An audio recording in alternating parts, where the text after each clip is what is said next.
Hi అండి, ఇలా potli buttons కుట్టిన తర్వాత 3.5 అంగుళాల వెడల్పు 6 అంగుళాల పొడవు ఉన్న 2 ముక్కలు తీసుకున్నాను. ఇది జర్దోజీ ముక్కలు కదా. ఇలా ఒకదాని మీద ఒకటి వేసుకొని జాయింట్ వేసుకోవాలి. ఒకటి రైట్ యాంగిల్ పెట్టుకోవాలి, ఒకటి రాంగ్ సైడ్ పెట్టుకోవాలన్నమాట. ఇలా పెట్టుకొని 4 వైపులా జాయింట్ వేయాలి. 4 వైపులా వేసేటప్పుడు ఒక వైపున ఇలా మధ్యలో ఒక 2-3 అంగుళాల గ్యాప్ ఉంచుకొని మనం జాయింట్ వేసుకోవాలి. ఇలా జాయింట్ వేసిన తర్వాత 4 కార్నర్లని కట్ చేసుకోవాలన్నమాట, ఎడ్జ్లు.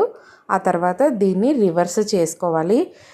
ఇవి షార్ప్గా రావడం కోసం ఏదైనా షార్ప్గా ఉన్న ఐటమ్స్ ఉంటాయి కదా, వాటితోటి మనం వీటిని చక్కగా ఒక షేప్ చేసుకొని మళ్ళీ 4 వైపులా వీటిని కుట్టుకోవాలన్నమాట. చూడండి, నేను వీడియోలో చూపిస్తున్నాను కదా, మీకు అర్థమవుతుంది కదా. ఆ తర్వాత 6 అంగుళాల వెడల్పు 16 అంగుళాల పొడవున్న క్లాత్ తీసుకున్నాను. దీన్ని ఇలా క్రాస్గా కుట్టుకుంటున్నానండి. అంటే సమానంగా కుట్టకుండా ఎడ్జ్లు వెడల్పుగా, మధ్యలో వెడల్పు తక్కువగా ఉండేటట్లు ఇలా జాయింట్ వేసుకుంటున్నాను. మధ్యలో గ్యాప్ ఇచ్చాను దీన్ని రివర్స్ చేయడానికి.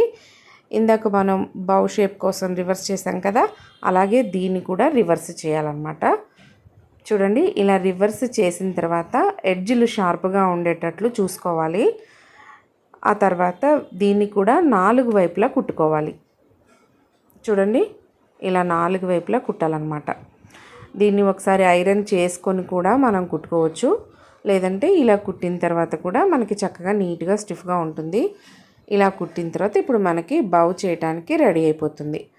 ఇలా బ్యాక్ పార్ట్ తీసుకొని బౌ కోసం మనం ప్రిపేర్ చేసుకున్న క్లాత్ ఉంది కదా, దాన్ని సెంటర్కి ఇలా ఫోల్డ్ చేసుకొని సూది దారంతో ఇలా చిన్నగా ఒక 1/2 ఇంచ్ గ్యాప్ తోటి టాకాలు వేసుకొని దగ్గరికి లాగి మళ్ళీ ఒకసారి రివర్స్ తీసుకొని ముడేసుకుంటే సరిపోతుంది. బౌ రెడీ అయిపోతుంది.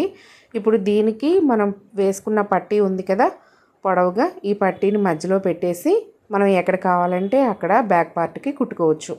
చాలా బాగుంటుందండి. నేనైతే బ్యాక్ పార్ట్కి సెంటర్లో కుట్టాను, కానీ ఇది సెంటర్లో కాకుండా షోల్డర్ దగ్గర పెట్టుకున్నా, లేదంటే కొంచెం కిందకి టక్స్ ఉంటుంది కదా అక్కడ పెట్టుకున్నా బాగుంటుంది. నెక్ లైన్ దగ్గర కూడా పెట్టుకోవచ్చు, కాకపోతే నేను కొంచెం కిందకి పెట్టాను అనమాట.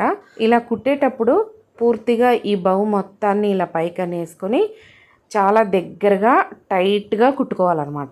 లేదంటే ముందుగానే కుట్టుకొని ఆ తర్వాత మనం ఇలా బ్లౌజ్కి యాడ్ చేసుకోవచ్చు. ఇలాంటి మరిన్ని వీడియోల కోసం మన ఛానల్ని సబ్స్క్రైబ్ చేసుకోండి.